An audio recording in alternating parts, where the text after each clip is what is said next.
calling to order. Do we have any public comments for closed session items? Nothing on email. All Nobody. right. And roll call, please. Trustee Gray. Here.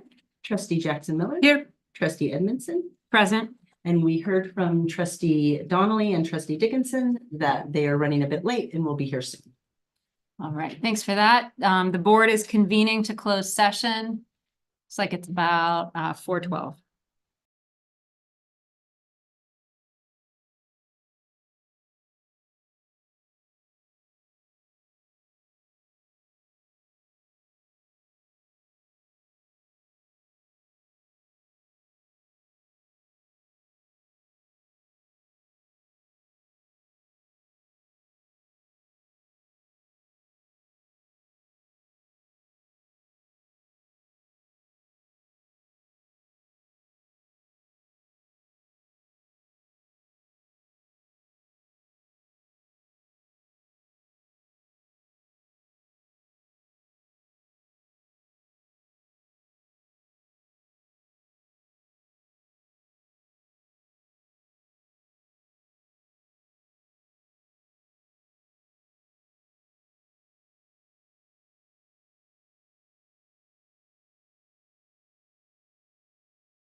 Ready.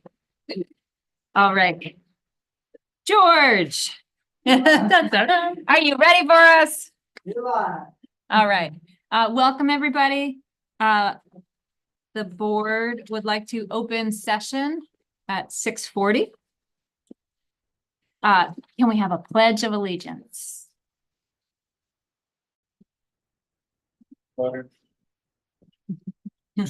Right, greetings to the Board of Trustees and District Leadership. It's full of honor at your service with one of our greats, Florinciana Meno, Flora for short, second grade, and Mrs. Marcia's class. And we have the floor, Flora, thank you for being here. Can you stand? Place your hand on your heart.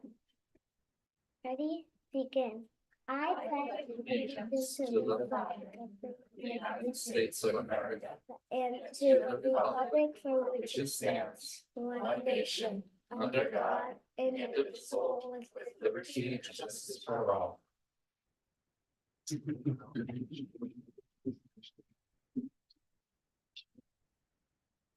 Our mission statement for our districts.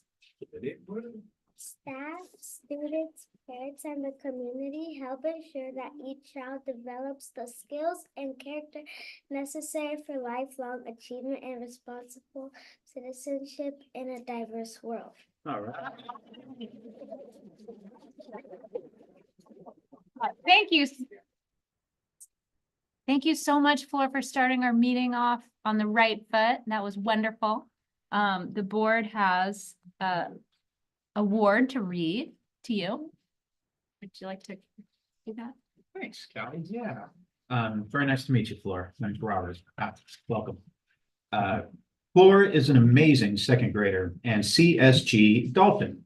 She has grown in all academic areas this year, and it is because of her positive attitude, her honesty, and she works really, really hard. Flor has a wonderful smile and loves to share her positivity with other students and adults on any given day on campus. She is excited to make some lemonade stands happen this summer. She loves to have her mom's chicken and rice, and she would never turn down a slice of pepperoni pizza. Flor's favorite thing about Santa Cruz Gardens Elementary is being on the student green team. She enjoys our Susanna's food in the cafeteria. She most likes the chicken tenders, pupusas, and pizza.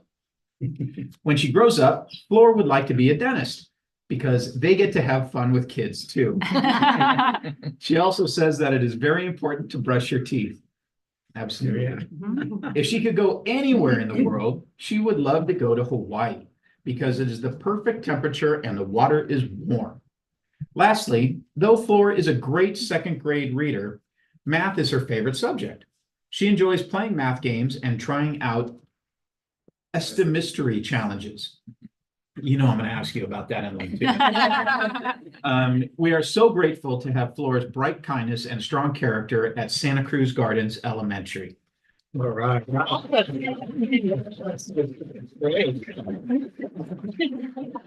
All right, can the board ask you some questions, Flor? Yes. Yeah, who wants to jump in? Can I start? Yeah, I'm dying to know myself. Can you tell me a little bit about mystery challenges? The mysteries are like, so they put like little objects in like a jar and you have to guess like how many there is. Oh, Very cool. Also, estimate. Yeah. so how good are you? You get close? Yeah. Because you're math, you like math. Yeah, okay. Mm. You have a great smile. Yeah. And I could tell you're a very positive person and you put in a big glow at Santa Cruz Gardens when you walk down the aisles. Math, you like math? Is there any type of math that you like? Like division, subtraction? I like subtract. Yeah, that's fun to do. I'm wondering about Hawaii. Would you tell us that about was my your, answer. yeah, tell us about your dream of going to Hawaii. I want to go to Hawaii because like we get sometimes I like feeling water and like going like to jump in maybe and since it doesn't really like rain over there a lot, I would want to go over there. Yeah. Do you like the animals too, like the ocean animals? Yeah. You'd see a lot there. Yeah. You know, people who have gone and told you their stories about Hawaii. My friend Elena. Nice. Well, Hawaii is a wonderful place. Could rain on one side of the island and be Mhm. nice on the other side too. And do you like animals Yeah. too? The Honolulu Zoo is my favorite zoo. Mm. That's so, you get it, if you go over into Honolulu, that area, go to the zoo. I think you'd really love it. And then I'll talk surf spots too.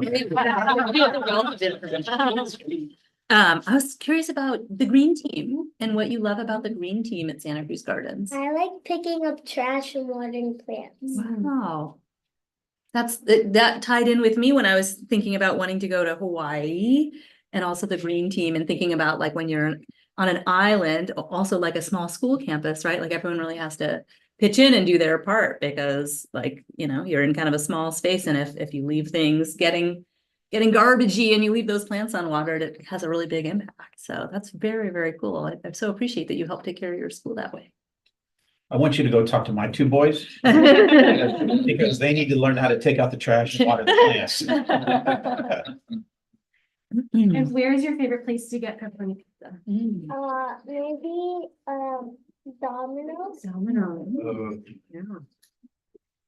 And you're gonna have a lemonade stand too, right? Oh, it sounded like a lot of them. You're gonna have a chain of them around the neighborhood. How do you think he's gonna go to Hawaii? That's right, yeah. Right. Turning lemons into lemonade. You do that this summer? Summer, you might do lemonade. Okay, we'll have to keep an eye out, you guys. Yeah, yeah. Yeah. right. You have a name for Let your us family? know. We'll Yeah. come by and buy the Flo's lemonade. lemonade. Yeah, yeah. We're impressed too that you have a vision of your career future as a dentist. That's pretty, yeah, insightful. Yeah, yeah. Flor, we have a fun basket right up here of toys if you'd like to choose one. And we want to say thank you so much for starting off our meeting on an excellent foot. You are the best part of our meeting. You No are. offense, anyone. Yeah.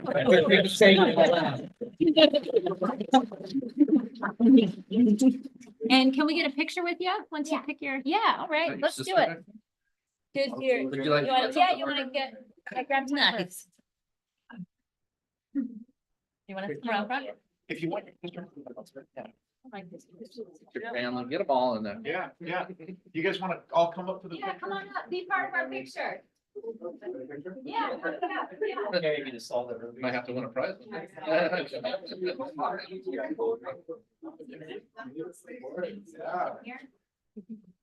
What about, principal and teacher? Oh, yeah, principal teacher, get in there.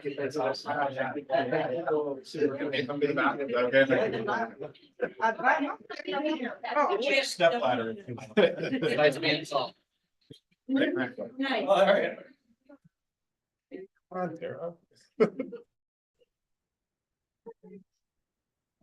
Hello.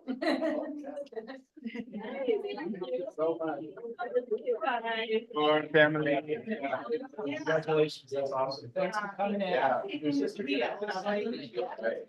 Thanks for coming to say hello. Yeah. Whoa. Really nice to meet you. I have to, trim it and I take it out. Yeah. Thank you so much. I don't have to take Scott over the side because the Billy's are not very. Was I in the picture? I edit it. Sure, I always edit it out. Okay. Well, on Scoot the back farther. iPhone, I can record reconvening after the, yeah. Things. Sorry, I thought that too soon. Yeah. Oh, I was like, oh, I was time. Oh, jeez. Warm your hands up. Yeah, totally. All right. So we are going to adopt the agenda, but before we do, we have a wonderful thing that we'd like to highlight in the consent agenda. I think this is a good moment for it. But we have, we're accepting donations from parent groups to our district. And it's just so much good work and generosity. We just wanted to kind of call it out and put a spotlight on it. Should we just read the names of all our people? Oh, I lost it. That's okay. I just found it. It's page Thank you. 33 if that helps. Amanda, would you tell us about some of those, the Yeah. SoCal groups and? Yeah. So let's see, we have, and superintendent, if you please, feel free to add in, because I think what we do is we get these in certain chunks. So this is not like by any means Yeah. all the donations we get, right? Yeah. But This right, point in time. right Yeah. now, we have a donation from Charles Schwab for $700 to the Main Street Library, a donation from Square One Art for $1,353 to Main Street Art, KSBW for $1,500 for footballs for all sites. Very cool. Wow. Yeah. Michael Crum Concrete, $1,000 concrete to help with the charging station, which is awesome. SoCal Elementary Home and School Club, 2 very generous donations for the music teacher and the art teacher, totaling, am I doing the math right? 80, no, 70? 75, yeah, lots of thousands of dollars, because our home and school clubs are amazing partners. Yeah. Wow. Yeah, and my suggestion is that put that in the open agenda Oh. under actions. I think In the future. Yeah, I feel like we've gone back and forth on that, Yeah. but it's, Yeah. thank you for letting us call it out. Yeah. Yeah. Dan, thanks for reading that. We're so grateful that it's really a community effort and it's just heartwarming. Mhm. So thank you to all those donors.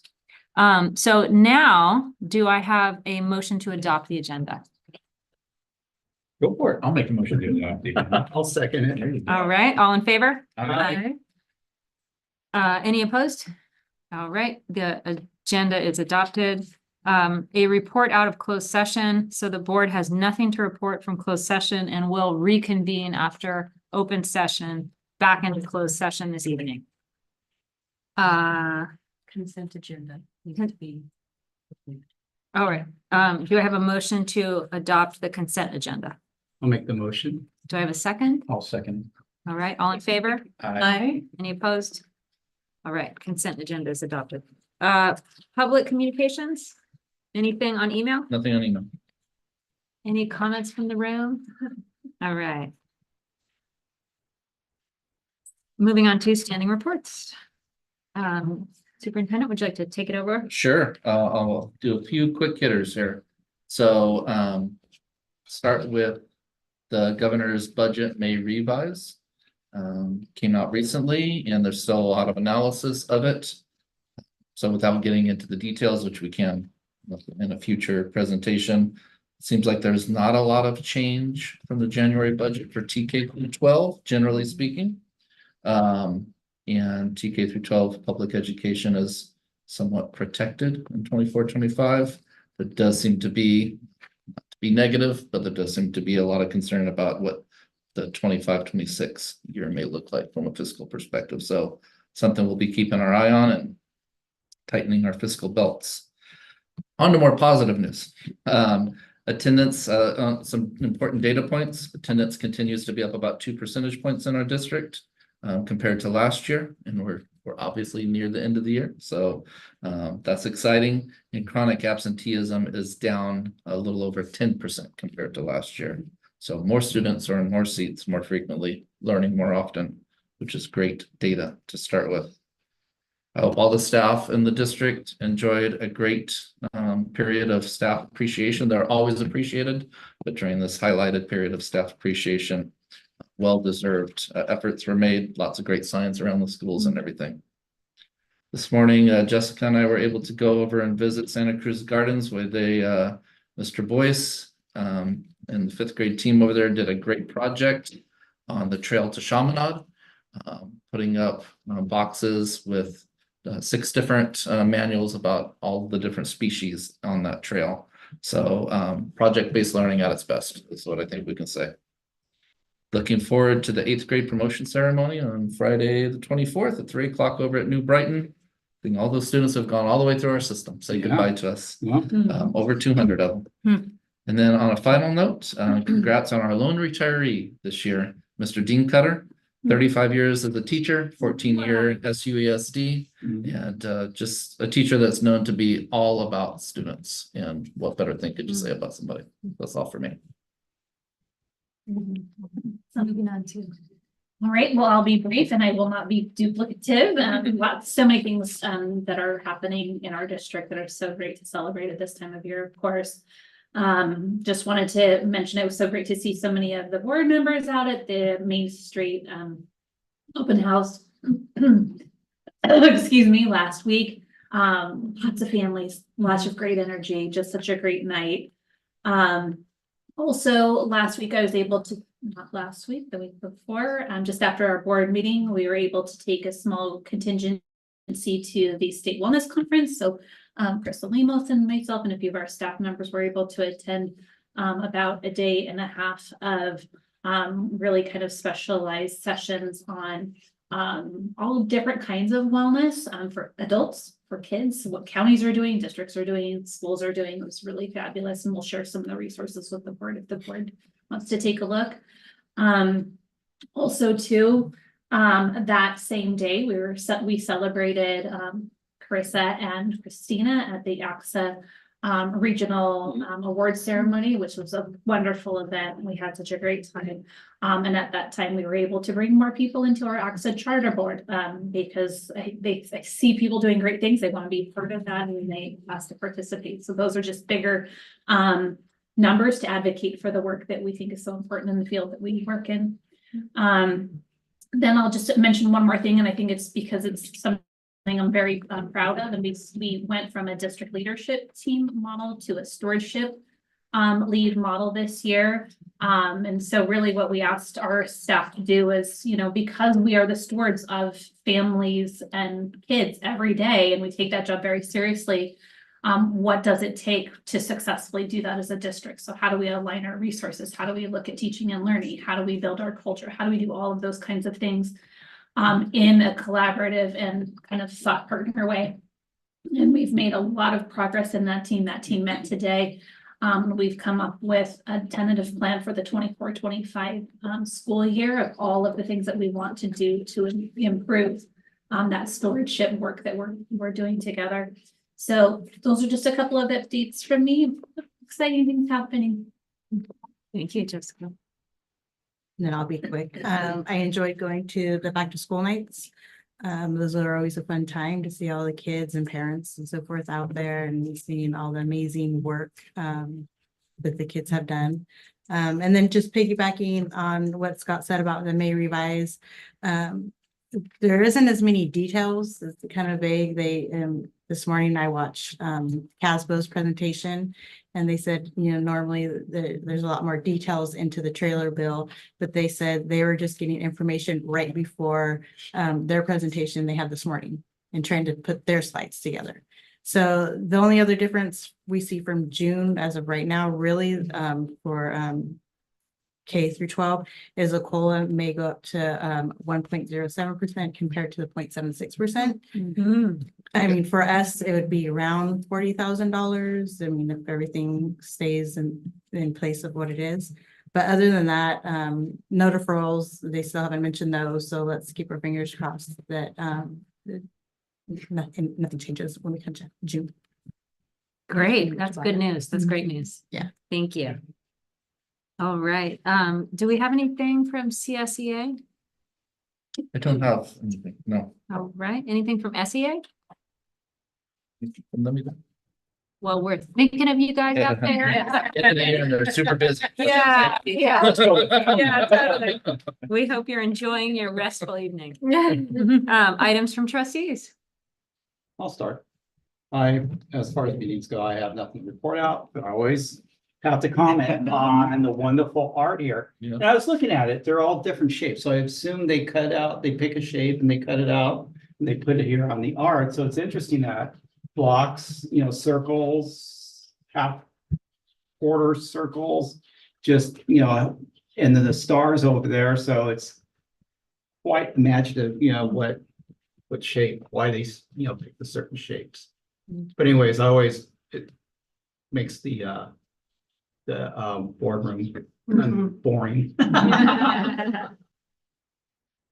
And I'll go next because I'd love to comment on that. Yeah. Just loving that it's like, these are our sixth graders, and I'm Yeah. so proud of our electives that we offer and that the sixth graders get the wheel. So, Yeah. so for a sixth grader who might not think they are interested in art, like they get this great opportunity and they're gonna learn. I, you know, happen to have a sixth grader in my house who's pretty excited about maybe trying ceramics or something that they wouldn't have been exposed to if they hadn't had the electives wheel. So it's always awesome to see our art, but I love thinking about our New Brighton kids and the chances they get. Actually, it would be nice if it was mentioned to the teacher that we like it. too. We have a meeting with her, so. Okay, all right. Be sure to, yeah, let her know. Since I already started talking, I was so happy to be able to attend the open houses at Santa Cruz Gardens and Main Street. Just love seeing the classrooms and seeing so many families turn out. It's just a total joy. And I'm so glad that I get to do that. And I'm really, really excited to check out the new trail guide at the Chaminade. That happens to be one of my neighborhood spots that I love spending time. So I'm so thrilled that our students got to do that project. I'll go. I too was thrilled to be able to go to the Santa Cruz Gardens and the Main Street open house. One of the things I remember seeing at Santa Cruz Gardens was what I love about me, and each kid had done something that I love about me. And I just thought it was such a wonderful exercise to go through and to be setting that foundation of self-esteem and just great communities, great families, and at both schools, it was really a joy to be part of. I'll jump in. I did the same thing, open house at Santa Cruz Gardens, and that same warm feeling, Main Street open house. I just love seeing what the teachers are doing and all the art on the wall. You get a feel for what the class is like. Very fun. And again, we just want to say happy Staff Appreciation Month. We appreciate all the staff in the whole district. Yeah, I'll echo those statements. Well, all of them. I love the Main Street open house. I thought it was packed this year. I was, you know, never surprised by anything, but that it was a wonderful, pleasant surprise. Tons of families. The playground was just packed. It was wall to wall kids hanging out, parents talking, like a real community getting together. It was warm to see. I also went to the ACSA awards banquet. And what a pleasure it was to see our own, assistant superintendent win an award for her hard work. Carissa and of course, Christina, the principal of New Brighton, all who got awards for their amazing efforts this last year. That was great to be a part of that. Congratulations again to all three of our recipients for that. I went to the Aptos Chamber, and I also was a part of the JLC committee board that we did the other day. So that was a lot of good stuff going on. Thanks for reminding me. I'm also on the joint leadership committee with the city of Capitola. So we're doing great projects and it's so exciting, but the tile project is happening. So exciting. It's after school. They're painting tiles. I heard the report that we have 600 tiles so far, which yes, so very exciting. And we have a member of the city of Capitola with us today. So we'll get to hear more about all the good projects we're doing on the Joint Leadership Commission with the city. All right. Anything else? Moving on to presentations. A presentation from the city of Capitola. Welcome. Oh. Just Y'all are appears. like so tech savvy. Like what happens? Good evening, Board of Trustees. My name is Nikki Bryant. I am the Recreation Division Manager for the city of Capitola. I have this presentation that when you get to, you'll laugh at when you understand the things that I supervise and the proportion of slides that are in this presentation that are actually mine is comedic. But I'm here representing 3 city departments. The first part is from the Department of Public Works that I know most about, like mostly so some questions I just won't be able to answer. Then the middle part of the presentation is legitimately mine. The final part of the presentation is from our Department of Community Development that I know very little about. So just to kind of give you a little bit of expectations about your questions and how well they might be able to be answered. All expectation is everything, right? So but before I really dive in, I do want to say that the Art and Cultural Commission did a lot of deliberation around the tile project, and last night was the commission meeting, and Commissioner Wallace had the most lovely praise because his granddaughter is at I believe Main Street, he said, and he has gone and watched and witnessed the development of this project and was wonderfully optimistic. So it was a really turn around the bend there. So all right, so I'll go ahead and get started. This will be fun. Okay, so like I said, this represents 3 different departments. And I'm going to talk about all of the development that's happening at Jade Street Park, the community center, as well as the UA playground that is, we're getting close to completing the fundraising there. I'm going to talk about the equity swim program and then some community development updates. So you're familiar with the property. And I'm sure you also are also very aware that the community center renovation was something that was kind of baked into the renewed MOU. And so the city has been in the process of developing new plans for the community center, as well as identifying funding in order to build that project. And a big part of the renovation, so as I'm sure you all have heard a whole lot about, that there is like an infrastructure need for the community center. And if you really like, it's a big need. There's like a needs, so not only is the HVAC, but a lot of plumbing, siding, and then also to just do a legitimate ADA update. However, there is also, right, like when people built a building, a lot of times they don't have enough foresight to see the future of where things might be able to be going for that building. And so a lot of the other renovations is to kind of address the closet spaces, the office spaces that are in that building for all of us, because that's where all of recreation is office. And then like to get our kitchen up and going. And so a lot of like the finishing touches, the pretty stuff, because that's the things that, you know, the public really notice. They're not going to notice the beautiful new HVAC that is like in there. So, so just some images to kind of give you ideas as to like the need of this building. You'll see that there's a lot of dry rot. A big part of the construction is going to end up like pulling up the roof and replacing some of these beams and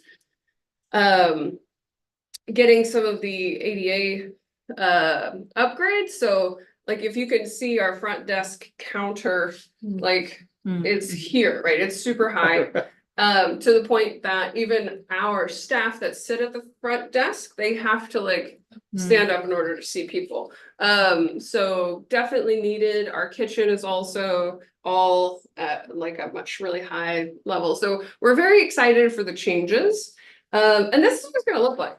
And I'm going to do a real quick forward and then okay, great. So I bet you even have a laser. Do you think? I think that one does. I'm sure George. Yeah. Yeah, oh, I think it does. I swear I saw It's on the Working on the ceiling. screen. Okay, well, so some of the key things that I just want to kind of point out in the floor plan here is that currently this big main room has 2 sound dividers that turn it into 3 rooms, right? They don't work great. So Right. and then part of the challenge is that like even if you have sound dividers that divide 3 rooms, you have to be very thoughtful about what's happening in those 3 rooms because the middle room is going to be impacted, right? So one of the design improvements is that the far room, what is meeting room A, is actually going to get a solid wall. solid wall with closets, with roof access for storage. And then there will be a dividing wall that will be between B and A. And so it'll really allow the space to have multi-uses, even when it's in its large format.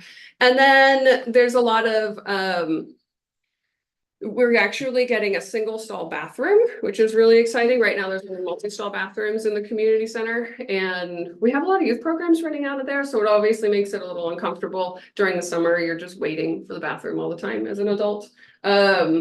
So really exciting to have not only a single stall, but a ADA accessible single stall. And then what else is really exciting? That's kind of it. There's a lot of exciting things to me that I could go into a lot of detail about. The other thing that's really nice is that it's going to be very pretty. So there's a lot of design concept here in the imagery. I won't go into it as much as our architects, who are lovely people, would go. But the idea is that they're kind of like taking the imagery of the ocean and this feeling of all the spaces. It's being on the beach, being like a live, active place, and then moving out towards the water in kind of a quiet, meditative sort of sense of pulling in all the colors that come from that. So the building will go from like those kind of cool tones to warmer tones, depending upon kind of what the space is designed for. So there's and so this is some of the imagery of how it's going to change a little bit. One of the key pieces here is that it is going to get a whole new roof. So right now, the roof is clay tiles, and there is absolutely no way that we could match the existing clay tiles.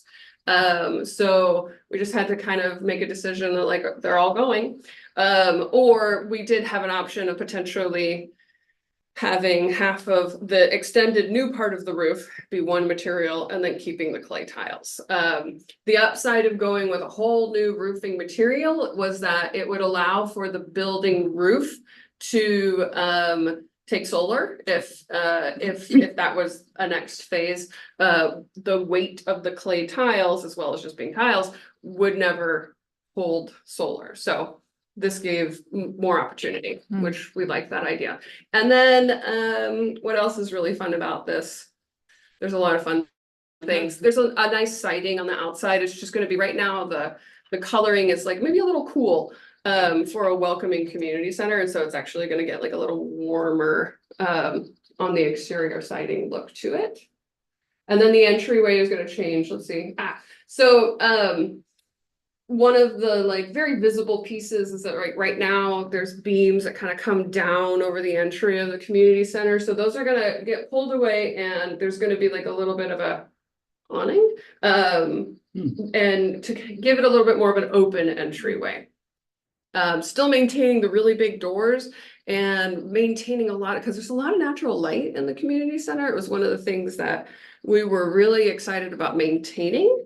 And so we're keeping all of our really big doors as a result of that.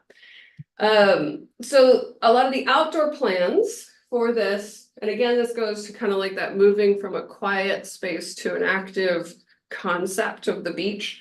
So that's why there is a quiet patio labeled here. And then moving to like the main patio, which is where we have all of our youth programs, like out during the summer, there's lots of kids playing games and singing songs out on the big patio, which is also right next to the playground. And getting those spaces where the patios will be able to host groups of individuals in a way that they currently can't do, so that there'll be more functional people space for sitting and being able to get outside and get some air while you're in the community center as well. So we're really excited about that. Before I keep on, does anybody have any questions about any of the designs or details of the building, the changes to Now with the quiet patio, what happens there, except for it's being quiet next to the basketball court? You're right, and the parking lot. Yeah. So Is there a pond? I know, and something blue in there. There's a pond over there or something. so So right now, there's like retaining walls that are kind of stuccoed and they're kind of round. And so the quiet patio, that wall is actually going to be brought up a little bit in order to have a little bit more of a sound barrier between the parking lot. And what we have kind of talked about is the other side of the wall being an option for some public art, for public art installation. Because it's really outward facing and just a really nice spot. You guys will look at it every day. And then there's gonna be landscaping features. That's all I can tell you. I don't know the details anymore than that, but landscaping features that really lend towards sound dampening and a more meditative space. But I'm literally quoting the landscape architect, so I don't know Okay. any more than like what Well, you those could just- things. Yeah. It's a quiet place to meditate, Tai Exactly. Chi or. Right, yeah, just kind of, and like, but still also like space for small groups for seating, but with open Okay. air. Hmm. Yeah. Okay. Yeah. Any others? I could talk about community center all day. Oh, no, it's great. I mean, Exciting. Board meetings out there? you know, I think they Yeah. put like overnight or something Right, a it's- long time ago, but yeah, it's nice that it's getting refurbished. We're very excited. So the funding, there's two primary sources of funding. Well, there's a general fund allocation from city council. Then we were also awarded $1 million grant from the Natural Resources Agency. And then in a very surprise twist of events, we were awarded a $3.2 million grant from the community, from the CDBG grant application. We were one of 7 awards for that grant round. Well, And we thought that this was like, we would never get it. We were blown away. But it is the primary reason why our timeline has really picked up the pace, because CDBG has very strict rules about like for when you are awarded your contract, 90 days you need to be breaking ground. And so your project has to be ready to go. And so city did everything that they needed to do. And here we are. So ta-da, we're moving out in September. Wow. Yeah, I don't have any answers to where, but so this is some of the budget details. I kind of outlined a little bit of it, but you can see that pieces of this are general fund funded, and for the total project of 6 million. Some of the landscaping project has been value engineered, and we're hoping that some of it might end up in the playground. So as you might also know, the city entered into an MOU with Friends of County Parks as our fundraiser. And so they have on our behalf been fundraising for $1 million for this UA playground project. It's a remodel project because we already have a footprint of a playground, but let's see, I don't know what all my slides are. Okay, so then this is the concept of where we're going. It'll end up being in a very similar fashion to Leo's Haven, which I'm sure a few of you have been to from time to time. There is the smooth surface with the paths, and then elements. We're going with this lighthouse theme, which is why the title of it is actually Treasure Cove at Jake Street Park. And yeah, if our playground guy was here, he'd go into all kinds of information. The one thing that I do want to note is that this image of the playground is a slightly older image, in that we went back to the designer, and you might notice that right now it's really close to the community center patio. It's actually going to be moved over so that there's a little bit more space there, just so that they can be separate spaces, but they don't have to be separate spaces. Are those trees or umbrellas? I don't recall. They are trees, So yeah, they're so really the a lot of trees? intent, Oh. the intent would be to, because there like 3 trees, I believe, are planned to be removed for the new project in order to address grading for this side of the playground. So this is a wheelchair accessible ramp that goes up to a slight hillside that isn't there, and elements that you can slide down or play on the hillside. Mhm. And so some of the trees are being pulled up in order to regrade that space in order to make that lift in the land. Yeah. Let's see what else I got. I don't know my slides. So we had a couple of rounds of funds that were general fund for the playground, and then with the fundraising, so the MOU with the County Park Friends obviously has a percentage that they claim for all their hard work. So the total allocation for the project is 1.325. And we are aware that we are at a little bit of a shortfall in either project. We ended up with a final concept design that was attempting to get closer to budget.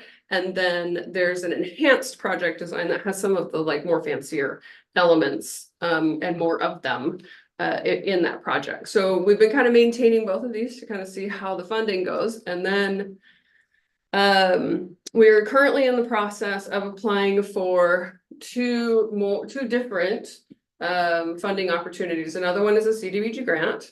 And that CDBG grant is similar in award size and similar in the kind of shot in the dark sort of method. So we'll see. Can lightning strike twice? And then we are also have submitted for a couple of other grants. I don't know any more about that one, but You got it. we're going for it. We'll see what happens. In some of the grant applications, this is what I was trying to say, is that the fund amount, so in the earlier version of the not valued engineered version of the community center, the patio was a very grand patio, beautiful stage, beautiful connections of ADA ramp to the UA playground. So if we get some of this additional funding, it might actually benefit the community center patio as part of the project as well. So, but we'll see. We don't know how that. Who knows? But this is the kind of timeline for the playground. And we're hoping that all of this is just gonna nicely align with the community center construction, and then the whole site is just gonna be one big construction site for a little bit, and then we get to enjoy. We'll see. Okay, hey, look. This is what I actually supervise. Before I get into that, any more questions about playground or community center? So basically, the community center is going to start after all the programs have ended for the summer. Correct. Okay. Yeah, so we are, not that we had a lot of choice, but Yeah. luck was on our side in this one. And we are planned to move out in September, and then we have to break ground the beginning of October. That's So gonna happen. A lot of things are happening. Yeah, has That to. has to happen. Yeah. I'll bring a shovel. And we are planned to be out of the space for a full year. With just like the deep acceptance that if we get out of the way, it's likely to go faster than if we try and be in the space. So that's kind of where we're at. It's just like, just get it done. Because as it is right now, we're planning to be out for a year, which means that we're going to be doing not only all of our after school programs, but we're going to be doing summer camp Mhm. while we are removed from the community center next year. It's gonna be fun. Cool. All right. So equity swim program. This, first of all, I like to tell people that this was a name of a program that I was just like, this is about equity. And then it turned into that's the title. If anybody comes up with a more creative title, I welcome the feedback, but no one can give me anything better. So so this is Equity Swim, or ESP as I like to call it. This is a beautiful partnership between the district, between the city, and then also Quicksilver. And I'll get into that in a minute. So Equity Swim, this is its second year of the program. The first year was just kind of like, hey, I want to try this out. And Councilmember Brooks funded it through a dedicated child and youth fund that the city has that's related to the TOT.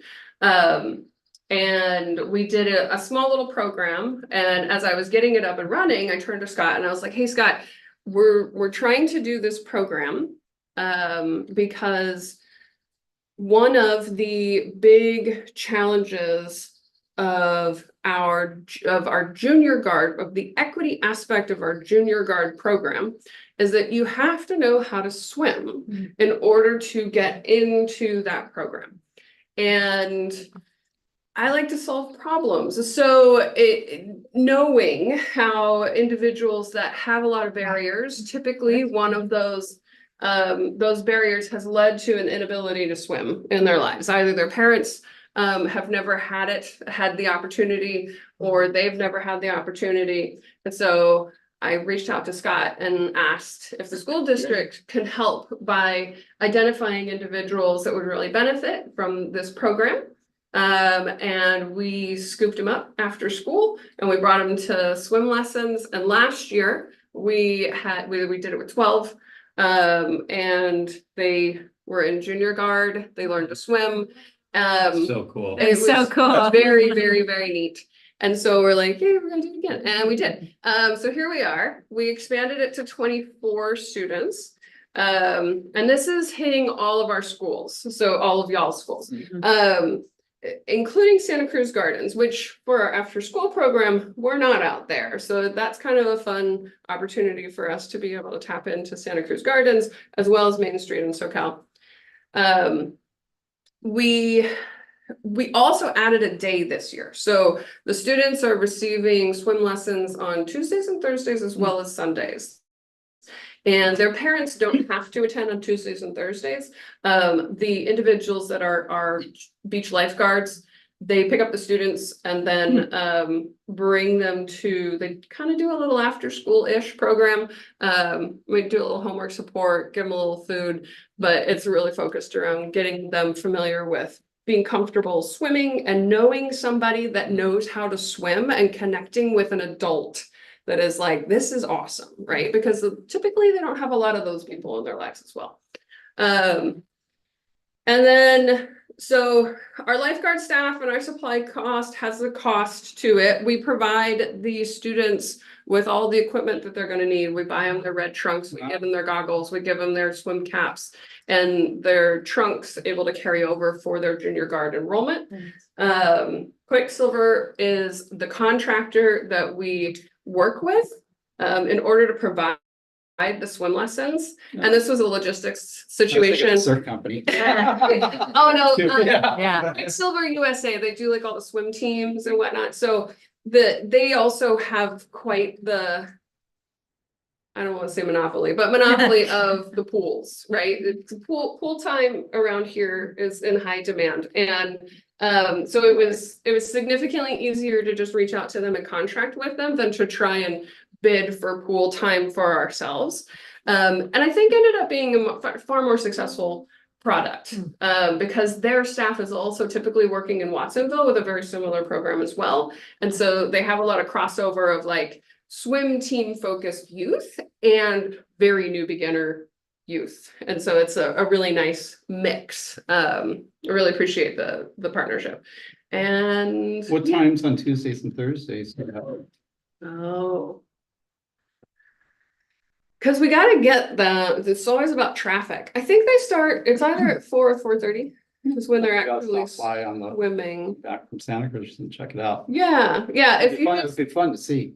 if you just go up to the high school, poke your head around, yeah, it's a lot of good, and these are actually the kids. We did our promotions run, and these are actually your students that you're looking at right here. Look like they're having fun. Yeah, Mhm. it's, So cool. it's pretty fun.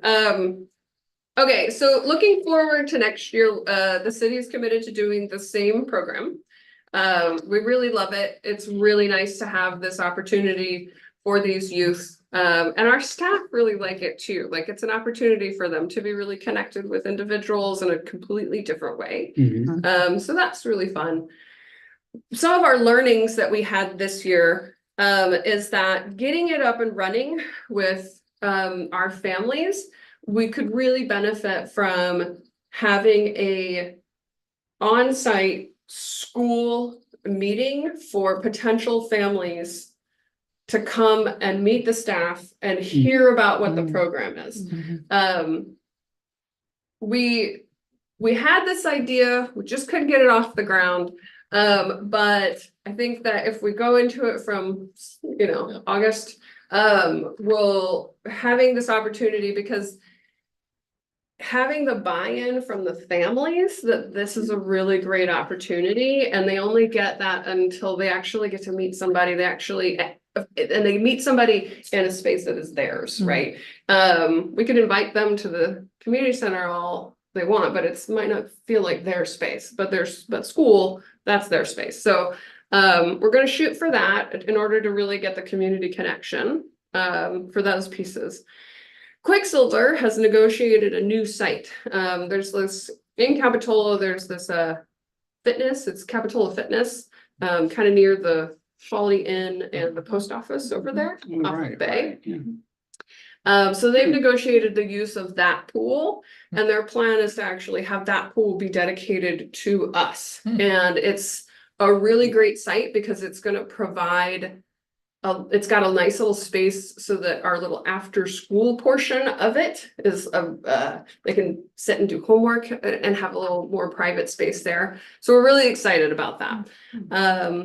We're also really interested in figuring out a way to engage middle school youth in ocean safety. Around here, there's a lot of middle schoolers that end up in the ocean and they end up involved in things, and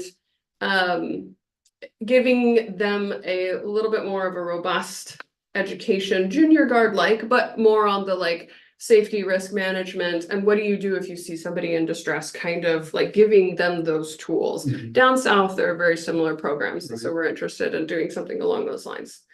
And then finally, we're really interested in talking with the school district about if there's a possibility for ELOP, for this to be an ELOP type program, because there's already that partnership there. So it would be great to see if we can continue to work with that. And then I think, yeah, that's the next one. So any questions about Equity Swim before I move on? The lifeguards, Capitola has their lifeguards now, or do you still contract with the city of Santa Cruz? Oh, no. You have your own lifeguard? Yeah. Right on. Yeah. We haven't talked. Yeah, so last summer was the city of Capitola's first summer actually operating our own lifeguard service. We have gone through a couple of variations in order to end our contract services with the city of Santa Cruz, and finally took all of the steps in order to become a USLA certified open water lifeguard agency. And so we operated last summer on our own guards, our own towers. And in November, we achieved our USLA national certification. So we will be operating our second summer with our own beach, which is very exciting. And the lifeguards are over 18, or can they be 16? No, we hire at 16, but most often candidates that are on that younger end need to have gone through our Captain's Corps program for eligibility. Obviously with HR rules, there's no hard line there, but we really like to make sure that those younger folks are prepared to have the background of what it is to be on our beach. And what's also really interesting about our program compared to like a lot of other lifeguard agencies is that all of our lifeguards, they rotate towers and they rotate the junior guard program. It's a rare situation that a beach would have a bigger program, a bigger junior guard program than what the lifeguard agency or division would necessitate for staffing. So we are, and our colleagues in the CSLSA find us super bizarre because of that, but yeah. So most of our staff are attending to the junior guard program, but they're all rotating through the towers. So they, a week on, 2 weeks off, It's a very interesting model. Great. Wow. Yeah. We gotta get down there a little bit more often. Kids are all grown. I was like, oh, okay, do I want to go? Yeah. Is there a cap for age of lifeguards? Yeah. Can we certify? When I retire, You just gotta do. no, I'd be all, hey, No, you just gotta do a fitness test, that's it. And then you're, we've had all kinds. Retired firefighters is our new market around here. But yeah, no, this is, I reacted the way that I reacted because this has been a huge part of my life for 4 years. So, it was, I feel like I talk to everybody about it, which I think it's amazing. I could talk for hours about this. Yeah, it's, Being an old swimmer and open ocean swimmer and all that. And it's just, I think it's a wonderful program. You have, like you were saying, you have families who have never swam and then their kids are going to the pool. Is there any, what is the word, that the parents don't want the kids to go because they have never swam? so that right there is the primary reason why they also do swim lessons on Sundays. Is so that it requires the parents to bring them to the pool. We're not picking them up from their houses. And the families get the opportunity to watch their intermittent progress as they're, doing 2 lessons and then bringing them on Sundays. And so it kind of slowly builds the community piece and allows them to know the staff as well when they're doing the swim lessons. So we have, the parents are super involved. Like every time I end up talking to some of my staff, they know all the details of the parents' lives and the kids' lives. And there's a lot of kids that are in the program that they got a lot going on in their lives. And this is a place that is a nice, safe and growth space for them, which is very exciting to be part of. Good to hear. Yeah. It's not a question, just a comment, but it's, I love that you guys saw a problem and then you came in with such a creative solution to try to bring equity to the junior guards program, because swimming really, it's not something that every family does. So to see that need and then to fulfill it so in just a huge way. I mean, you pick them up from school and help them with homework and it's 3 times a week. It's really heartwarming. Thank you. I appreciate you saying that. Yeah. All right, so I'm gonna move into the part of my presentation that I seriously know very little about. So I'm about to get very uneducated on you.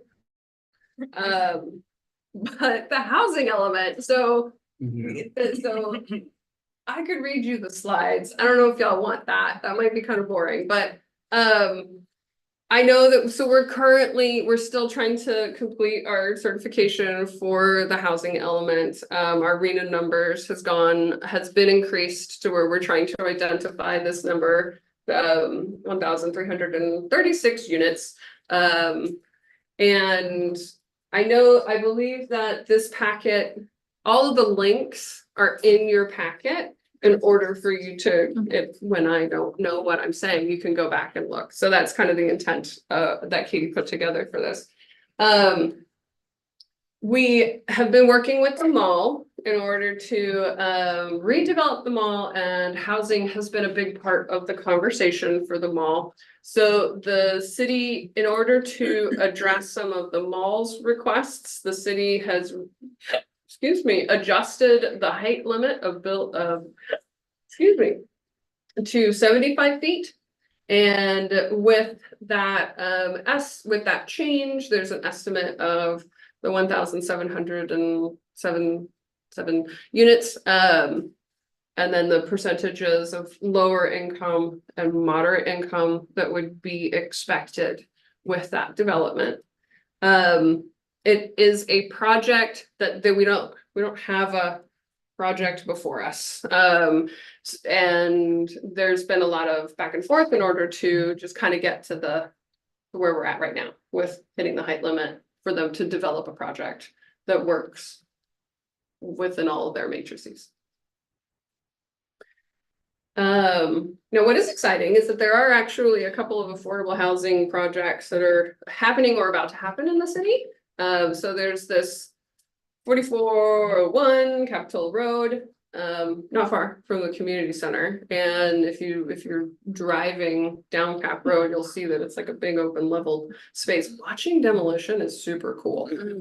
Anyway, so this will have 36 100% affordable units on it, which is very exciting. Go to the link, check it out.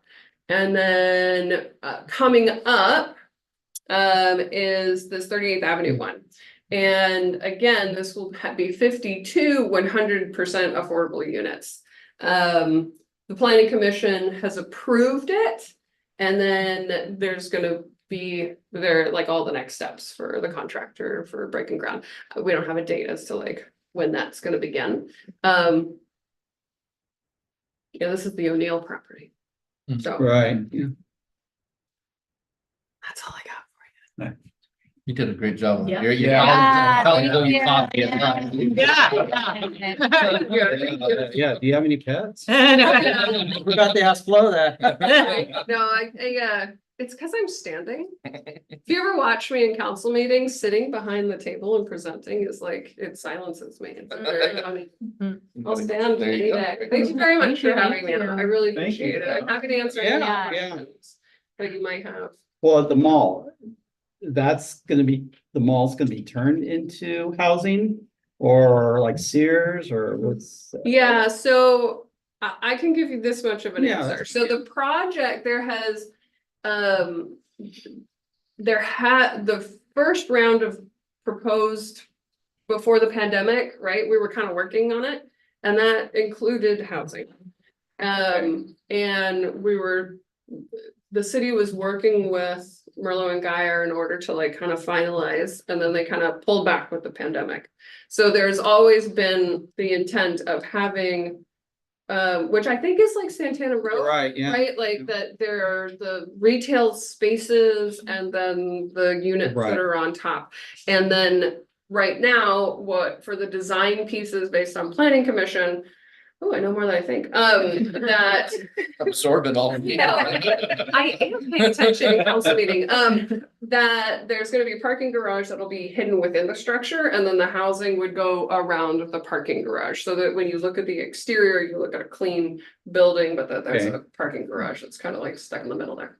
Interesting, yeah. Yeah. No question, but it might be for Scott, but all of the housing opportunities are very, very exciting, not to take away from that in any way. I think maybe only one of them falls within our district boundaries. 38.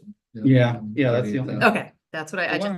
On Capitol. Well, Capitola. Capital, but not 38, yeah, but not the yeah, mall, the so mall, if we yeah, could just mall's move them like- all. a couple- Yeah. That would be Yeah. great. The Yeah. mall is not in the district. No, it's Live Oak. Live Oak, but 38th is, and obviously Yeah. Capitola Road is, so two of Yeah. the three. Oh, the 38th one. was- Yeah, okay, yeah, I wasn't so I was sure. thinking- It's barely, it's Soquel Elementary. Maybe if you Awesome. build it around B of A. then you might turn into a- okay, yeah, there we go, yeah. You too, those two are coming Hey. up soon. There's a plan, There's hope. that's Yeah. exciting. Yeah. Interesting. All of this is awesome. Thank you.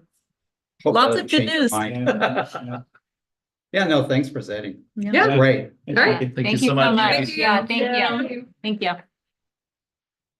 All right, exciting. I'm so glad that we have that partnership with the city. Yeah, thanks for coming. Thank you. Thanks, Nate. I was gonna say, back in the day. Yeah. No, now they have the energy. I mean, the council years ago were like, kids, what about the kids, basically, but they have a lot of energy Yeah, it's the here. opposite. And yeah. Yeah, yeah. Polar. Great. And I'll introduce those when you're Okay. ready. All right, so moving on to item 7B, discussion regarding board policy, administering medication and monitoring health conditions. So I'm gonna have Carissa say a few words after I kind of introduce it, but first I just want to say I really appreciate Carissa and the whole cabinet team. They're really embracing the idea of getting behind board policies. And the idea with that obviously is that it's not just one person or a couple people, is that this is, you know, if a team has it over the years, when there's change, you know, that team will hang on to it and won't be dependent on one person. So thank you to Carissa and her wonderful data analyst, Sama, who has also embraced this. So it's a really team effort to bring you board policies here in our district. And so the first one up, 5141.21, administering medication and monitoring health conditions. And so what I always like to do is kind of really frame these because there's a lot to any policy, right? And so we can always discuss those either now or at another time. But the purpose of us bringing it to you tonight is kind of a singular change and with an add-on. So I'll start with the add-on that we do on almost everyone now, and that's getting more gender neutral language in there. So you'll see that throughout, kind of spaced I know, out it's here and like, there. why now? It could have been done a long time. All right, ago. yeah. Damn So thing, you know, it's like- we're chipping away at them one by one. So, but the big change, obviously, is about being able to administer medical cannabis when it's doctor prescribed, excluding the vapable kind or the smokable kind, obviously, just to put anybody's, you know, rest assured. So this is doctor prescribed medical marijuana that has to be prescribed, that has to be administered by a parent. And so this is based on a new law, and this is CSBA's change in the language to be able to clearly communicate that new law in the board policy. So that's really the crux, is that that addition. And so with that kind of big picture, I'll ask Chris if she has any details to add. Yeah, I will. Speaking of the team, I really can't take a lot of credit. Someone has done the bulk of the heavy lifting, formatting wise, et cetera. So thank you to someone. This one is an interesting one. You know, when we were working through which board policies to update, you know, depending on who kind of the partner or stakeholder is, who might have the expertise in that area, I think it's wise to lean on them because I am not an expert. But you know who is? Our district nurse, Vicki Grisham. And she works with a group of her counterparts in the county in collaboration with the County Office of Education. And so this is something that they've been discussing, and is also the recommendation of the state and national school nursing associations. And it's really in very specific circumstances. It's not the kind of thing where, you know, parents or guardians would be able to come to school and be like, you know, you had a tough morning at home. Let me just help you make it through the rest of your day. Just take the edge off. There's a lot of really compelling research around the medicinal benefits for students with adolescents with seizure disorders and also autism spectrum disorders. And so really the educational associations that have been in favor of this kind of change in board policy, it's really from a very inclusive perspective of how what ways can we make our school environments more accommodating of those students who would need that. So from us, in our perspective, it's always about equity, it's always about inclusion, and this policy is a maybe wacky way of being able to do that for our students. So it's very specific. There are very specific parameters, and how I think about it really is, you know, if you've ever been on a school campus in the morning, or maybe if you've ever experienced this with your child, if they take medication, you get to work after dropping them off and you're like, oh man, I forgot their meds this morning. And really this allows parents for whom that may be the case to just come and administer medication at school, similarly to how you would for a student with ADHD. Because parents can learn to do that. And so this is just a way to be a little bit more inclusive in our schools. Yeah. So this pretty much came down from the state because it's still not FDA approved. Yeah, So correct. something that Newsom came down or whoever. Okay, Yeah, which I think is a great it's- idea. Yeah, it's agreed, Mhm. right? So there is some in between state and federal law, there is some kind of difference in terms of how it's interpreted and that sort of thing. And so some districts would go the route of saying like, oh, well, because there's this agreement between the state and the federal law, you know, we're just gonna kind of not touch this one. So the CSBA in their policy update provides you kind of both language and then districts obviously at their discretion want to consider, their culture as a district and their priorities, and then make a decision in terms of what option that they would want to kind of go with.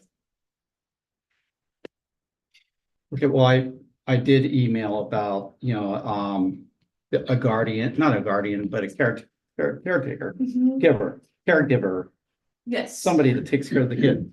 To be able to administer the cannabis. And I read through the ed code and it kind of, I think it stated that, but I know you know more. I kind of glanced at your reply, but I think. The health policy around it is more expansive than just the school setting, right? And so the caregiver language that you'll see in the health code really applies in like residential care facilities, convalescent hospitals, hospice facilities, it's situations in which, likely patients aren't going to have their parent or guardian there to administer. It would be a caregiver who's doing that. Yeah, because CSBA did there was a course about a case where a young girl, she was in preschool at the time, and she would have seizures, but then she had a nurse. I assume a nurse or a caregiver with her at all times, and she knew when she was going to start having a seizure, they administer the THC or the cannabis, and it really helped the seizure. Sure. Then when she went to public school, they're like, no, because it was not FDA approved at the time, and there was a whole lawsuit, regarding that. And so I got thinking about that. I know, if parents are around, or if a kid or a student needs care while they're on campus, would this person be able to administer the cannabis if needed? That's a tricky one. And so one reason we didn't kind of go that route is in the health code, the definition of caregiver is quite clear in those medical settings. Yeah, okay. For us, it gets a little bit more nuanced, because let's say we have the parent who's like, well, actually, my student has a 1-to-1 aid, they're like a caregiver. Can they administer it? And I don't think that we are prepared to do that. I think there are certainly exceptions or means by which we could make it possible for parents or guardians to designate a non-district or school affiliated individual who could function in the role of a caregiver. I think that's possible. Would that need to be stated in the policy? I would, to be honest, I would need to go back and look. Okay. And make sure that we're not opening ourselves up to any unforeseen Right, okay. possibilities. But yeah. I really appreciate that you thought through that nuance, and I think that kind of firmer boundary feels better to me than opening it up to something like caregiver, which feels nebulous. Yeah, and we do as a district, and Scott obviously could explain it better than I can, and it's slightly different have means by which, families or guardians are able to, it's called the caregiver affidavit. Right. Designate another, in a very formal fashion, designate another individual as the. Right, caregiver yeah, for their that's, child. somebody who'd be available quickly if something. In that sense, Anybody- you're assuming legal responsibility as a parent or guardian, Right. but like Chris said, that's a very specific instance. So that wouldn't be a Formal. caregiver. What would be the word for it? Because you're saying caregiver is more hospital setting. Well, in the health code specifically related to this board policy, so we have a process as a district whereby parents can very, very formally and designate someone else as the caregiver for their child. And so I think in this instance, maybe if we wanted to discuss, revising the board policy to it be inclusive of that, right? The caveat being, I believe in that policy, when you designate another caregiver, you're basically saying I'm not the caregiver, this other person is. They're kind of signing over that role and liability to that other person. I'm just thinking if there's an emergency, the parents are, although the child would have. So that's different. That's The nurse would. Thing is that medical cannabis is never going to be like a EpiPen or Right. Narcan. It's never going to be an abortive medication that without its administration, life could be lost. It's much more of a prophylactic and preventative medicinal use for. Yeah, so I'm thinking more like a nurse, certified nurse that the parents may have hired, not Larry, the neighbor, who has some pot that he could run to the school. I'm thinking of, you know, a certified nurse that Yeah. is hired. Yeah. Bring his kid Yeah. back. Well, I mean, there's sometimes, yeah. What's that? I'm joking. No. I think we're maybe just getting hung up a little bit on the term Yeah. caregiver, right? yeah, And so I- what we're saying is we have a separate process for actually somebody being legally identified as a caregiver, which kind of assumes the role, not kind of, assumes the role of parent guardian. That's different than somebody besides that main parent guardian, even if they are through the caregiver pathway, being the only ones who can do this. Like, we want to keep this very tight, so. Yeah, so the young girl that was explaining it was not a caregiver. I think you you may have sat in there with me You have as a better well. memory. And I refer to more of a nurse that, I mean, she had to be by her Yeah. side 24/7 pretty much, or all day long. Yeah, right, which is, we have, sometimes there are those medically fragile students that have to have Yeah. that, but this is. I think this is different. This is saying that this circumstance only allows for the main parent or guardian or Right, yeah, guardians yeah, to I be the understand that, person that yeah. do that, and we don't want anybody else tag teamed for that. No. Because there It's could be a not matter- liability issue for the district, sure. right? Yes, Yeah. yes. Okay. But this is somebody at the district can administer this. No, No. this is the No, opposite. no, yeah. Parent or guardian. No. Okay. Anything else? Any other That was questions? robust. No. Okay. Good. Thank you so much for explaining that. We needed that explanation. All right, so that was just a informational topic. So moving on to 7C, discussion regarding board policy around discipline. And I don't think that, obviously, there's nobody here and there's nothing on email, so public comment is taken care of, and we'll bring that one back in consent, given the nature of conversation. For discipline, also falling under student services, so thank you again, Carissa and Sama. Again, big picture here with, the addition of the more gender neutral language. Big picture is you can't take away recess from a kid for punishment, right? And this aligns very much with how we approach correcting student behavior, not punishing students. So it aligns with our district values and mission statement and core beliefs, and allows for that only in a circumstance where a student, maybe, it doesn't say violent here, but violent, or where, the person in charge of the school deems that this could be a physical threat to other students, only in that circumstance. Otherwise, you have to find other ways to help approach with the family and the student to correct their behavior. You can't say, like we heard from me when we were in school, that's it, you lost your recess, you're in for recess. Students need that physical activity. Oftentimes it's counterproductive to take that, Right. say more than often. Frequently it's counterproductive to take away that recess from them. So you'll see the new paragraph explaining that. Thing you would add? No, just it's very close tied to a recent bill that was passed. That makes us, requires us to. Right. Have this board policy. Any questions or comments from the board?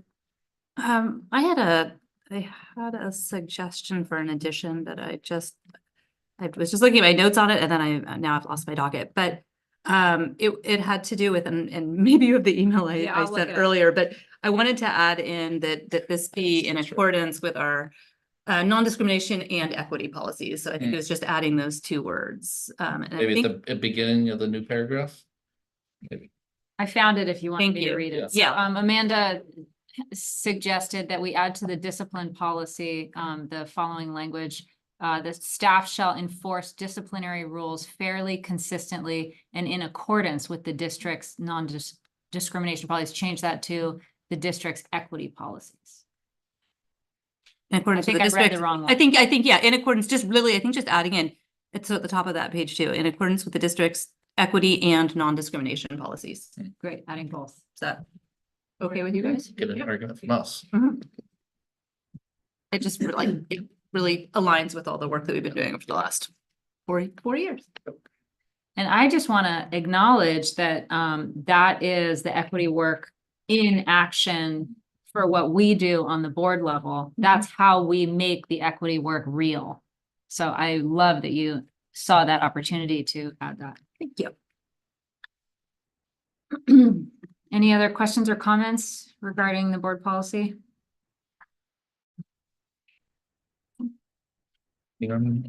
All right. Moving on to 7. Chris. Yeah, thank you, Chris. You And and so, Soma. yeah, so. I kind of think of them as one. Yeah. 70, discussion regarding 2024 summer school program. Thank you. Thanks, George. Thank you, George. George. I didn't see that there. All right, so I'm gonna try to keep the slides up there, the same as the ones I have on my screen. It's kind of difficult for me to do that look around.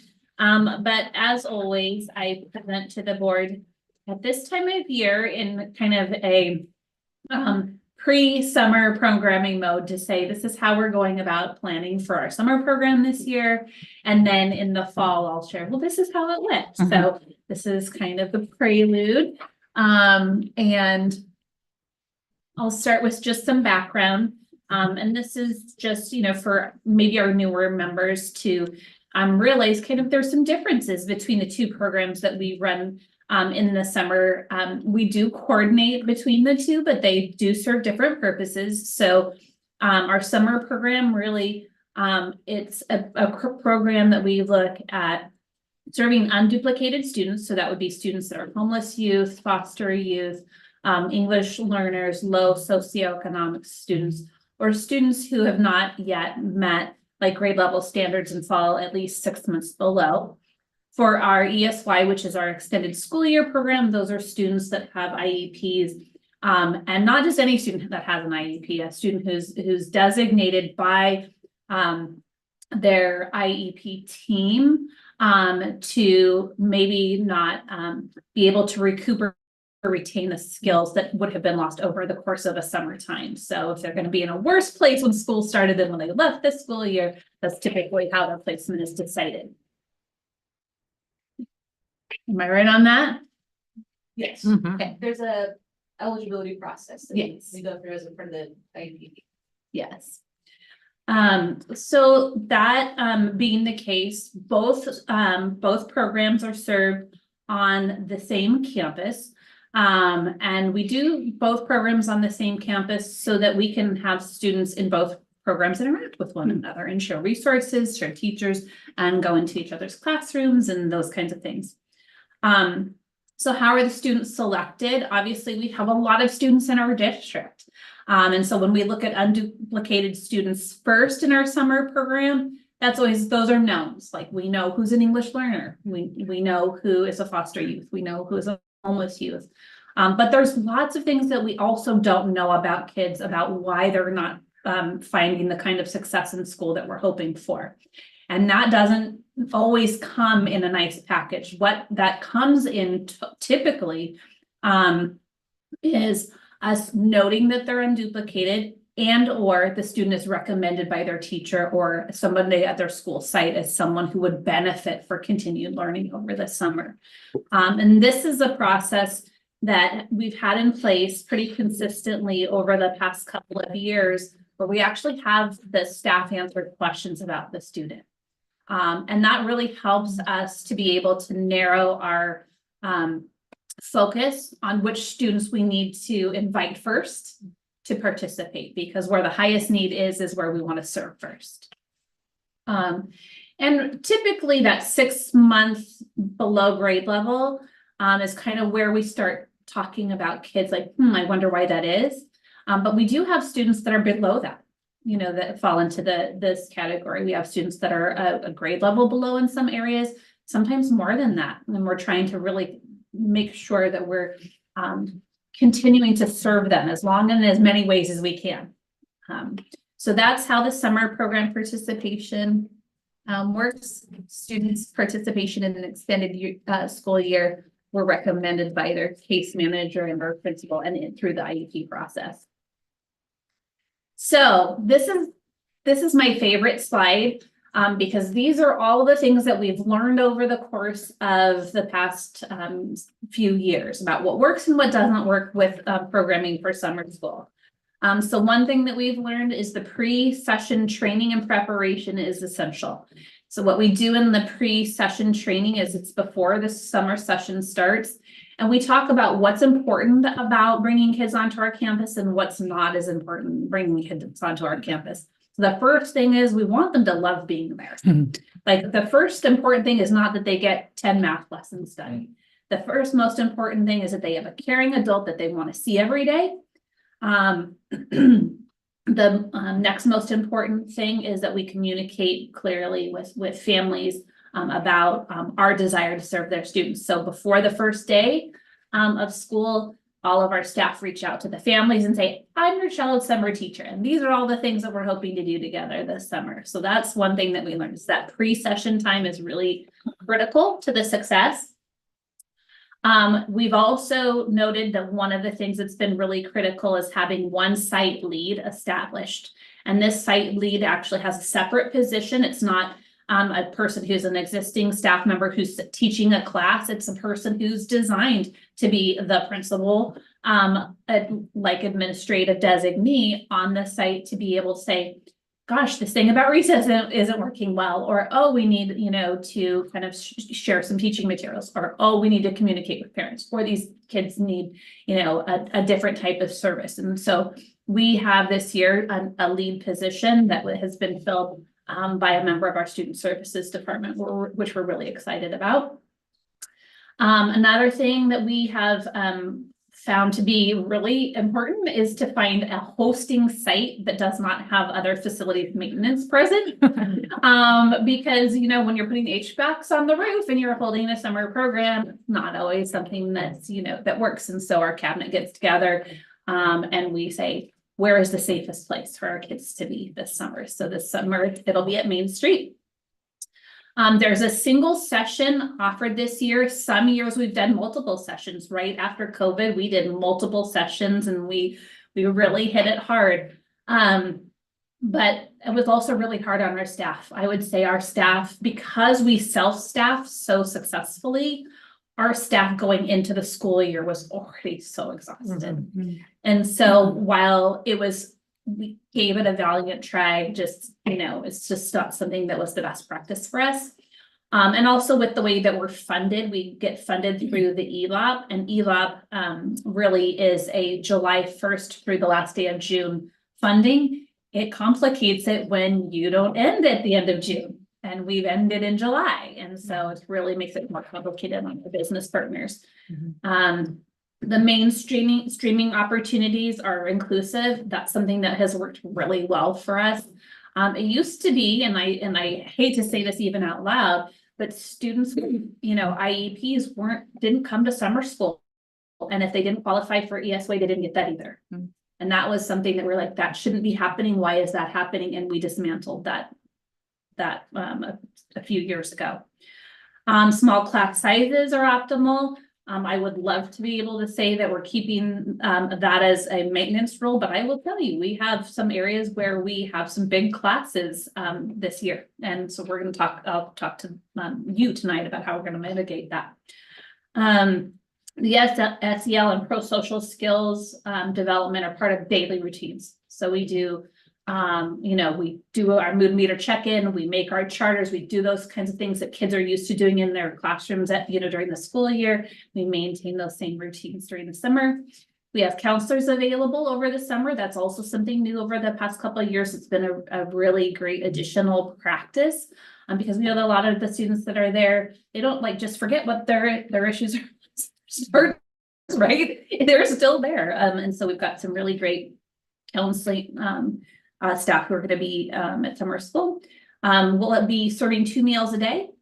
So we'll serve a breakfast before school begins, and we're working with our nutrition services department to do that. And then during our recess time, the kids will get a full lunch. So they get 2 full meals every single day they're in attendance. Something that's worked well for kids is school spirit days. They love them.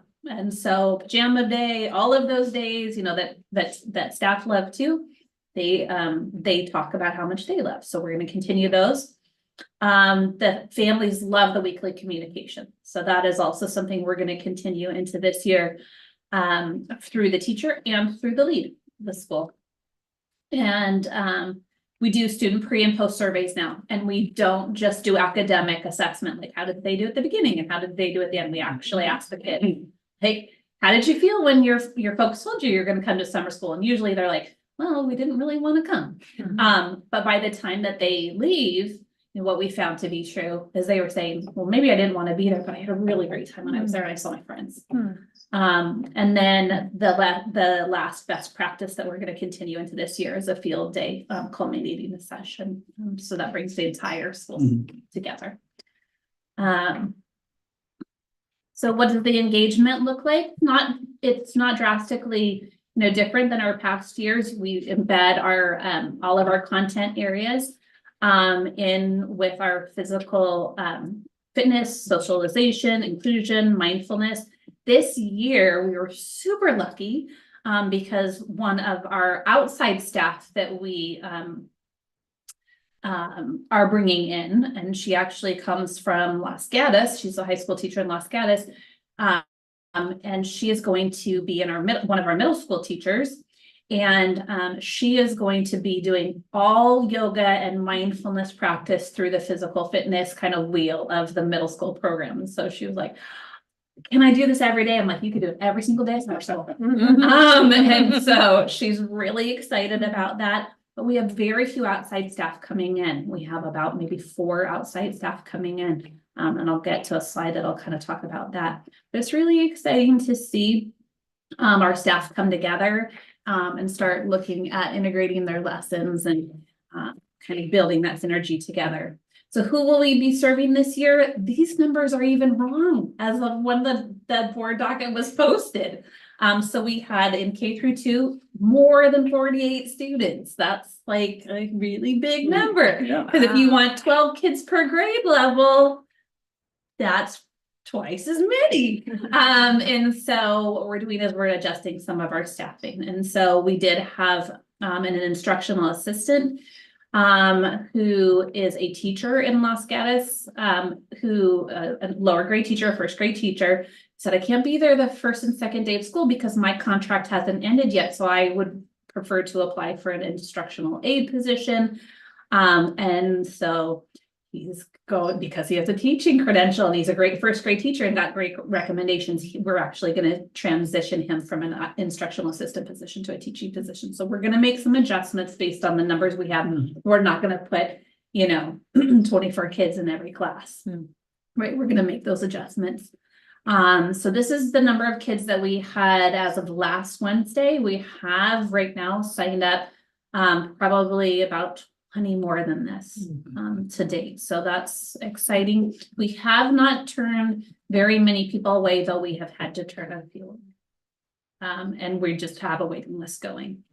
And then we have our SDC preschool and our SDC bands are K through 2, 3 through 5, and 6 through 8.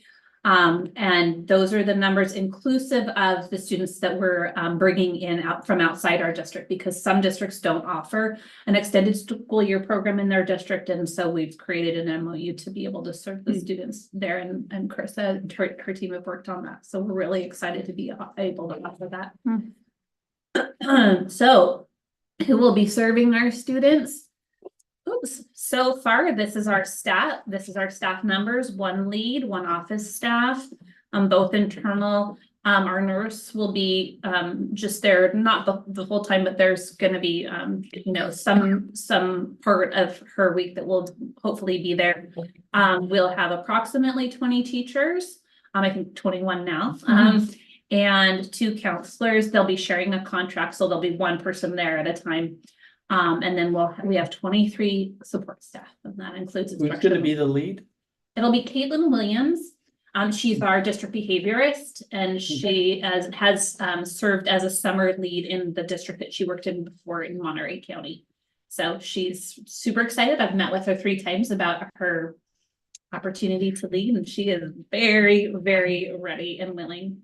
Jessica, do you think this is enough counselors? And I don't know if this is I think it's enough counselors. I mean, I think they've told us, hey, we don't probably need to be there every day. Well, we want them to be there every day. So I think it's the right amount. with these groups of students, Yeah. Yeah, I mean, I would say yes, because our level of demand, like academic demand, is not as high as like in a typical day. There's a lot of team building that's happening, a lot of socialization that's happening, a lot of those kinds of things that happen, which I think lend itself to a little bit less of those anxiety moments that sometimes would warrant, a desire to seek counseling support and those kinds of things. But that's making a sweeping generalization, but I think that's how we see it at this point. Intended outcomes. So we just really want, students and staff to increase their homeschool connection. I think that's really the bottom line. We want to serve our unduplicated students first. We want them to have an emotionally and physically safe environment to be in. We want them to build new skills in fun ways. We want them to get 2 meals a day. And we want them to have some voice in the things that they do during the course of their day. So if we've done our job well, we'll find that we've met these objectives when our summer program ends, and we ask the kids how we did. And that's it for me. Any questions? Does it start the very first week after? Yeah. Yeah, it's the first time we've started this quickly in order to get all of the days in June. And because we have so many more legal parameters through ELOP funding than we had originally known when we got the first grant funds. It was really critical for us to look at the number of days that we had and we could serve. And so we have our staff end school on Friday. They have Memorial Day. We have our training day on Tuesday, and then they start on Wednesday. Is there still room, or there's still applications that are pending? There are room in some grade levels. I would say our first grade is by far the fullest. Right, yeah. Which, I mean, great. And, we have a wait list in first grade. We have spaces available in 5th through 8th grade, which is not unusual, right? The older a student is, the more opportunity they have to share voice about what they're doing in their summer, maybe. And so, those numbers are coming in a little bit more slowly. But I will say Christina and her team, when we let them know that the numbers at the middle school level were low, started making phone calls to families and started doing that kind of thing, which is what we do every year, especially at the middle school level. Those are the hard ones. Yeah. And when you say a grade level, do you still does 5th grade mean a student who just finished up their 5th grade year, and in summer school, they're still considered a 5th grader? Yeah. That's the way that we've done it. And there's a couple of reasons that we do it that way. One is when we are building an ELOP program, we build an ELOP program beginning the first day of July. And so the first day of July, a person's a 5th grader. Right. And we don't change their grade level while we're tracking. Makes them. sense. Makes sense. Can a student jump a grade during summer school? They could. It's not usually the reason they're And they'll there. go back to the regular grade, but if they're ahead and if they want to do their 4th grade and they want to do 5th grade. If they had all of the skills Right, needed, of course, yeah. But I would say most of the fluidity with that comes in the middle school, because that's where we see a lot more variation in skill level. And we've done it in the past where, and this was last year specifically, is we actually brought 6th, 7th, and 8th graders together for math and then did differentiated groupings together. So it wasn't like they knew that somebody who was in 6th was doing 7th, or somebody who was in 7th was doing 6th. It was kind of just, because the reason that they're there, is because we're trying to build skills, but we're not trying to hurt their feelings, right? Like we want them to feel that sense of advocacy. So, but good questions. I'm just amazed how much staff that this is. Like, it's a big effort, and it's a lot of, continued work for staff. I'm very impressed by that. I think It's almost 50 people. Yeah, I mean, it's Wow. I think 2 things. I think one, we pay well for Yeah. summer program Yeah. work. And that's just, I mean, I'm just saying what it's true, and our staff always deserves. Yeah, yeah. You know, the most we can do. Mhm. And I think the other thing too is that once you've taught in the summer program, and so many of these teachers have, and you build the relationships with the students that you've had, like, because some of them have had the students already this year, right? And they're teaching their students, to be able to carry that forward with them for just a little bit longer is so amazing. You know, that you can't give that up, you know, and I think, sorry, it's two things. One is it's, you know, a financial gain, but also what it brings to them just personally, I think is really outstanding. And our kids know it. They know that who is there loves them. Yeah. So, Yeah. Any other questions or comments from the board? All right, thank you so much. Very exciting stuff. Yeah. Thank you. All right, so we are moving on to action items. 8A, consider approval of the the SUESD and Bay School Memorandum MOU. So with this MOU, this is continuing. This is something that we started doing this year. And it has been working out great. So our CNS department provides breakfast and lunch to the Bay School.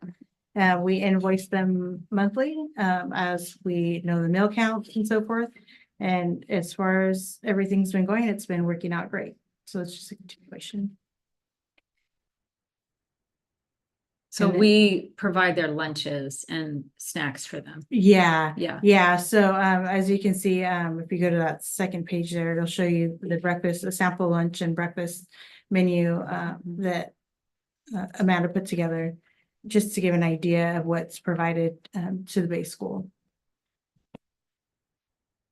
And did you say, this is our second year? Yeah. Remind me, what's the base school? The base school, it's a private school that serves sped students. It's a like a- nonprofit, non-public school. that Yeah. Works with, on the website, it says Lives of Children with Autism. Oh, okay. They're So it takes small, place don't of have balance? access to Yeah. a district, you know, with the central kitchen. So it takes and place of balance, is that what balance did? Or- everything. There's some connections there, but no, it doesn't take Okay. place. Yeah, It's different, yeah.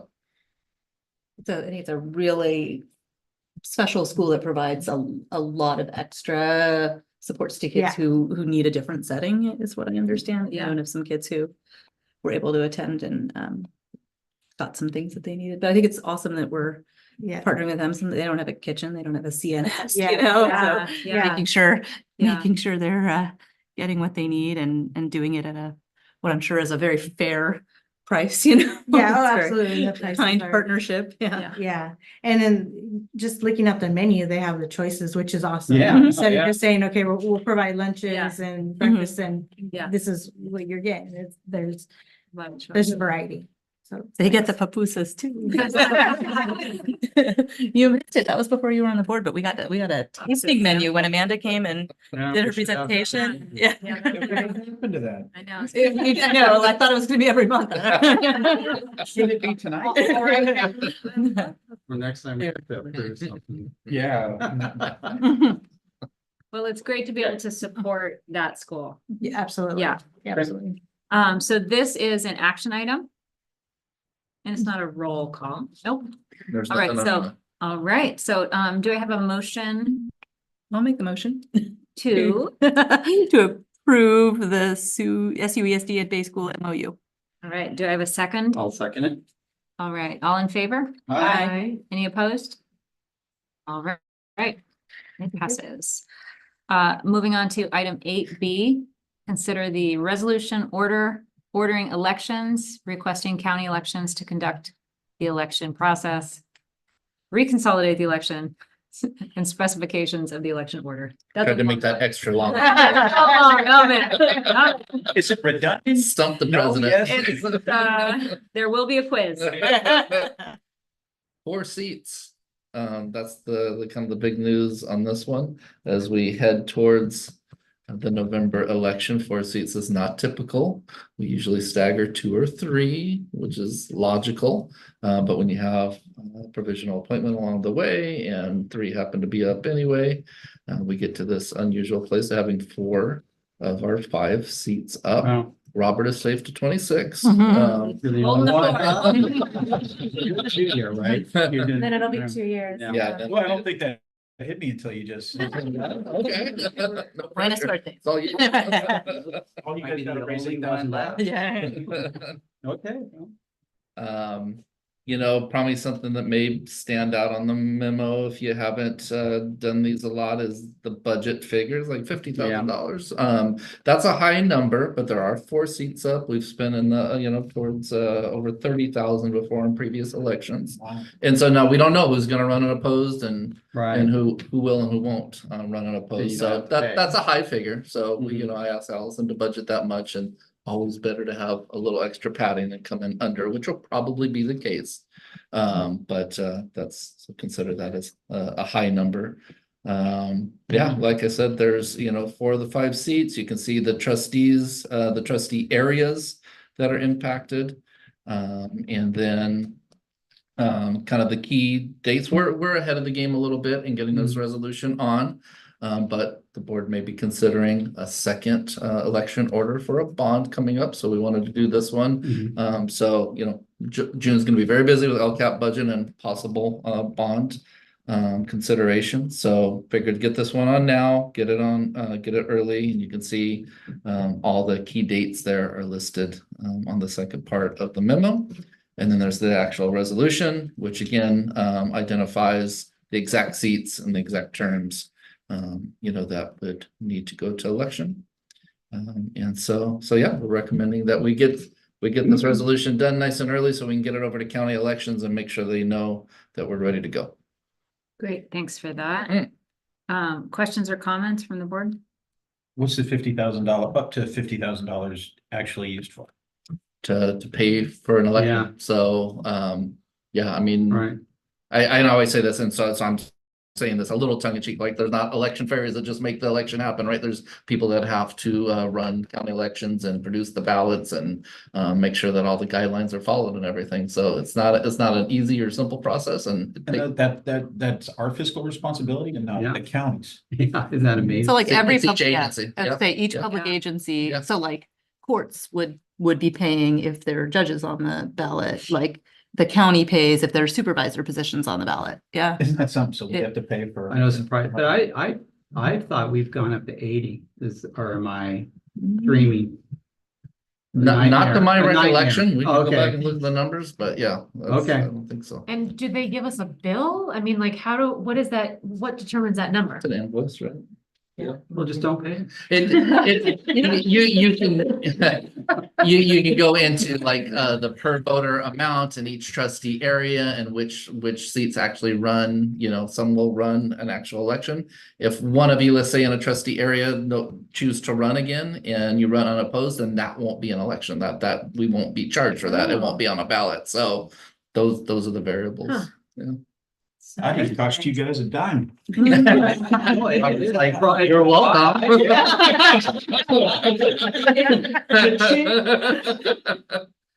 It's interesting because I used to always think of it as like, well, some of it is like they're printing all these ballots and all these voter Yeah. information guides, and that's part of it. And it's interesting, like, I mean, I get it. I totally understand there are Yeah. costs associated, but now without as many in-person Yeah. polling places, Yeah. and with like, you have the option as a voter to opt in and get your big, thick, voter information guide online instead, like, it still costs money. Mhm. Right.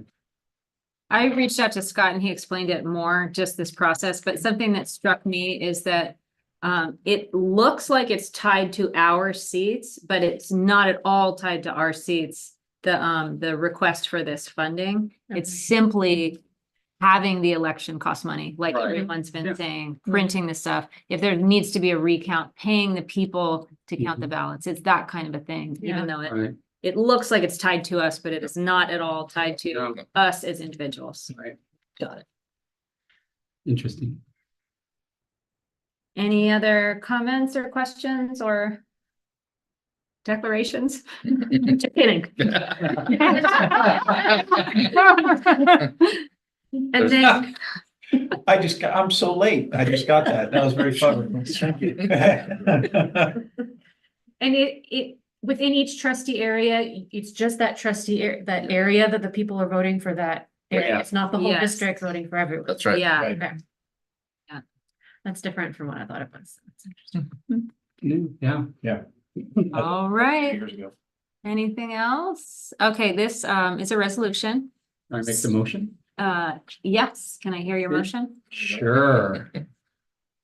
I make the motion to consider adopting the resolution ordering election, requesting county elections to conduct the election, requesting College Station election and specific of the election order.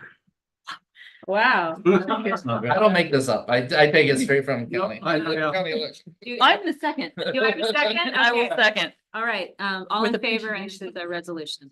Aye. Aye. Trustee Gray, Aye. trustee Oh, it's- Jackson Miller, Aye. trustee Donnelly, Aye. trustee Dickinson, Aye. trustee Edmondson. Aye. All And right, in the bill, I don't want them to repossess. the motion.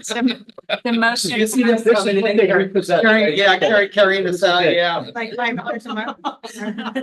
Not a lot to put in that. Yeah, they take you in the chair and roll you out of here, put you back in the van. All right, any correspondence to report? Any future agenda items? You can always email me for that. All right, do we have a motion? Oh, we still adjourn with this, okay. Yeah. A motion to adjourn the open session part of our meeting. I'll make the motion. All right, do I have a second? I'll second. All right, all in favor? Aye. Any opposed?